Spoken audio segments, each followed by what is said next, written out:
नमस्कार, मैं doctor JP Dubey. आज स्त्री प्रसूति रोग से एक नए टॉपिक को लेके आए हैं। इसके बारे में डिस्कस करते हैं। ये टॉपिक का नाम है एबनॉर्मलिटीज ऑफ प्लेसेंटा। प्लेसेंटा के बारे में आप ऑलरेडी जानते हैं। प्लेसेंटा जो है माता के गर्भ में रहता है और वो उससे बच्चा अटैच रहता है। न्यूट्रिशन एक्सक्रीशन जो भी प्रोसेस होना है थ्रू द प्लेसेंटा बेबी तक पहुंचता है, जिसमें कुछ एबनॉर्मलिटीज हो सकती हैं। तो उन एबनॉर्मलिटीज के बारे में हम अभी डिस्कस करेंगे। प्लेसेंटा पहले क्या होता है? Placenta is a membranes vascular organ that develop in females during pregnancy, lining of the uterine wall and attached to the fetus by the umbilical cord. Following birth the placenta is expelled. तो यही बात है जो female के uterus में develop होता है और केक शेप का रहता है, राउंडेड रहता है, और उससे जो अम्बिलिकल कार्ड निकलता है वह बेबी के नेवल में जाके जुड़ा रहता है। एबनॉर्मलिटीज किस तरह की हो सकती है ये अब देखिए। सबसे पहला, larger and heavier than normal placenta. जो नॉर्मल प्लेसेंटा है उससे बहुत बड़ा होना, हैवी होना, या फिर नॉर्मल प्लेसेंटा से बहुत छोटा होना या हल्का होना, या फिर उसमें कलर में कुछ चेंजेज आ सकते हैं। तो कलर प्लेसेंटा कलर में कुछ चेंज होना, एक्सेसिव इन्फार्क्ट फॉर्मेशन उसमें मिल सकता है, प्लेसेंटा में इडीमा मिल सकता है, ट्यूमर बन सकता है प्लेसेंटा के अंदर, सिफिलिटिक प्लेसेंटा भी होता है, और सक्सेन ट्रायूरिएट प्लेसेंटा, यानी कि जिसमें दो प्लेसेंटा होते हैं, succenturiate placenta, extrachorial placenta और लोबुलेटेड प्लेसेंटा। करके देखते हैं larger and heavier than normal placenta क्या होता है। These abnormalities of placenta are seen with very large foetus. बहुत बड़ा बेबी होगा तो उसमें बहुत बड़ा प्लेसेंटा होगा। Foetus syphilis and blastosis. तो ये एक इमरजेंसी कंडीशन या फिर ये समझिए कि एक एबनॉर्मलिटीज है जिसमें व्याधि है। तो कभी कभी ऐसा हो सकता है कि बेबी बड़ा हो, प्लेसेंटा भी बड़ा हो, वो नॉर्मल से ज़्यादा है लेकिन किसी प्रकार की दिक्कत नहीं होती। लेकिन अगर सिफिलिस है और इरिथ्रोब्लास्टोसिस है तो उसमें दिक्कत होती है। फीटल सिफिलिस की वजह से क्या हो सकता है? Fetus syphilis acquired by the fetus in utero.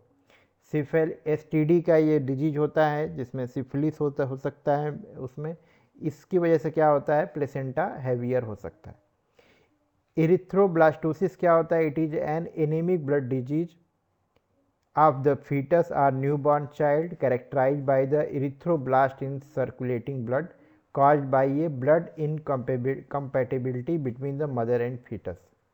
तो जब माता आरएच नेगेटिव होगी और फादर आरएच पॉजिटिव होंगे तो ये कंडीशन बनेगी जिसमें इनकम्पैटिबल ब्लड आपस में मिक्स कर जाते हैं और इस तरह की कंडीशन हो जाती है, जिसको हम लोग क्या बोलते हैं? Erythroblastosis.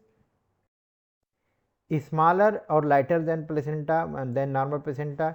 These abnormalities of the placenta are seen with general systemic diseases. General systemic disease जैसे मतलब किसी को ट्यूबरकुलोसिस है उसमें ऐसा हो सकता है कि ग्रोथ नहीं होगी। Local uterine condition which cause under nourishment of placenta and IVGR. तो माता अच्छे से भोजन नहीं कर रही है उसमें ऐसा हो जाएगा। या फिर आईवीजीआर हो, इंट्रा यूट्राइन ग्रोथ रिटार्डेशन जिसको बोलते हैं। इसमें अगर बेबी पुअर ग्रोथ हो रहा है तो जाहिर सी बात है उसका जो प्लेसेंटा होगा उसमें भी प्रॉपर ग्रोथ आपको दिखाई नहीं देगी। Colour of placenta tissue lighter. This condition में occurs due to fetal anaemia, for example erythroblastosis, जिसकी डिस्कशन हो चुका है। Excessive infarct formation. This occurs in the cotyledons of the placenta due to severe maternal hypertension, severe pre eclampsia and eclampsia. तो hypertension pregnancy में common बात है, induced उसको pregnancy induce hypertension बोलते हैं, दिखाई देता है, ये मिलता भी है। और एक्लेम्सिया, अगर जहाँ पे हाई बीपी होगा वहाँ पे एक्लेम्सिया की कंडीशन आ सकती है जिसमें प्रोटीन्यूरिया होता है और बहुत ज़्यादा फिट्स भी आ सकते हैं। इडीमा, स्वेलिंग हो गई है। तो जैसे मान लीजिए अगर कार्डियक लोड पेशेंट का बढ़ा हुआ है तो इसमें जैसे हार्ट डिजीज में डायबिटीज़ है और या फिर नेफ्राइटिस है जिसमें वाटर रुक रहा है बॉडी में कहीं ना कहीं से, तो वो अपना आपको प्लेसेंटा में इडीमा हो जाएगा।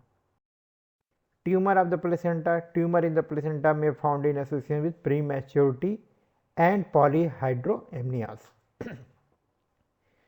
ये मिल सकता है ट्यूमर में। सिफिलिटिक प्लेसेंटा चर्चा हो चुकी है, large pale yellow grey placenta आपको दिखाई दे। सक्सेंट प्लेसेंटा, सक्सेंट यूरिएटा, इसका मतलब क्या होता है, सक्सेसिव दो प्लेसेंटा एक साथ जब एक जगह हो जाएंगे तो उसको हम लोग बोलते हैं placenta succenturiata. It is an accessory portion attach to the main placenta by an artery और वेन। तो इसमें देखिए, इसमें एक आपका राइट साइड में जो दिख रहा है वो मेन प्लेसेंटा, उसके साथ छोटा सा एक प्लेसेंटल पार्ट दिखाई दे रहा है, ये अटैच्ड प्लेसेंटा है इसके साथ, ये कंडीशन है। एक्स्ट्रा कोरियल प्लेसेंटा क्या होता है, it is the abnormal placenta in which the foetal surface look like a thick white ring and central portion is depressed. तो बिल्कुल जैसे केक जैसा दिखाई देता है ये।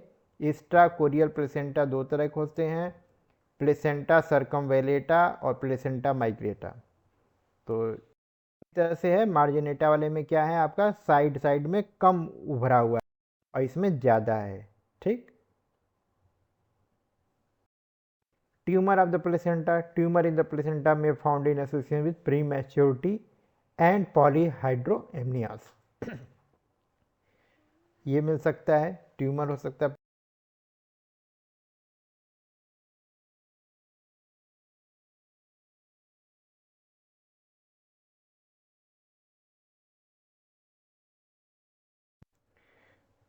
It can be bipartite placenta, lobulated placenta में बाईपेराइटल हो सकता है, ट्राईपेराइटल हो सकता है, यानी कि 2 या 3 हो सकता है।